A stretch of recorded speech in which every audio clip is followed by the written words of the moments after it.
Well, I decided to become a winemaker relatively late, at the age of about 18. Of course, when you grow up at the winery, you get used to the work in the vineyards and the fields very early. I started picking my grapes when I was the age of 4. But my parents didn't really force me into the business, so I had to make the decision by my own. So at the age of 18, I realized what a beautiful job this is, the combination of working in nature, meeting interesting people, and of course the fun and the joy you bring with your products to the people is really major advantages of this job. Standing here in front of one of our best vineyards, it's blended with the grape Scheurebe, which is a really specialty for our estate.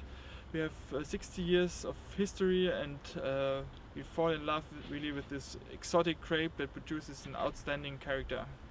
My grandfather Karl Fuhrmann discovered the grape Scheurebe at an auction in the early 1950s. And when he drank the Scheurebe, he really fell in love with the aroma, and that's why he started to blend it. And he said he wants to do the best Scheurebe wines in Germany. Yes, a lot of the Scheurebe wines are sold out very early in the year, so you really have to be quick after the bottling to get some of these rare bottles. We are now in our so-called garden, but it's not a real garden, it's actually a graveyard, a former graveyard that is now used as a vineyard. So our vines here, they really grow very good. I have to say that this cemetery was not used for 200 years, so there's probably not many things around under us, but it's actually the old cemetery.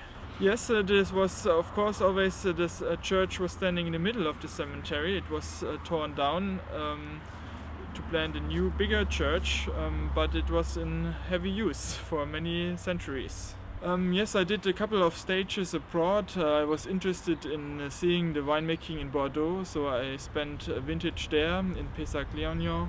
I also did a stage in California, in Napa Valley.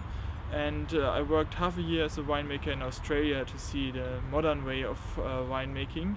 And it was all 3 stages were pretty different and very interesting to discover. Every country has its own way of approaching wine styles and the making of wines, so it's pretty interesting to see how the Australians, for example, start their wine styles. They don't really have a wine history.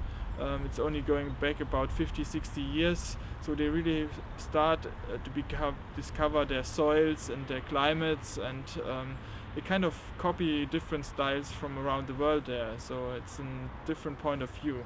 Well, absolutely, the moment before the harvesting starts is the most thrilling moment in the year.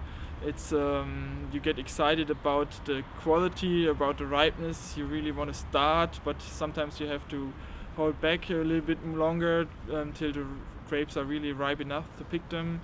So there are a lot of interesting things and decisions to make in just before the harvesting, and this is probably the most exciting moment.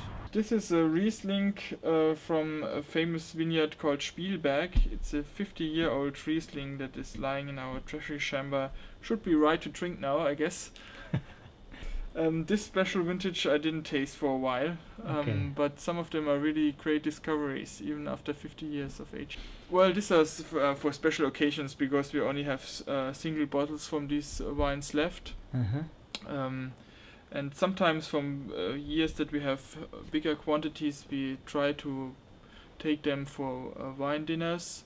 So we like to show people how good these Rieslings age, that wines need some time in special styles. For example, a großes Gewächs, it's like a Grand Cru, needs 5 to 10 years to be drank at the perfect stage.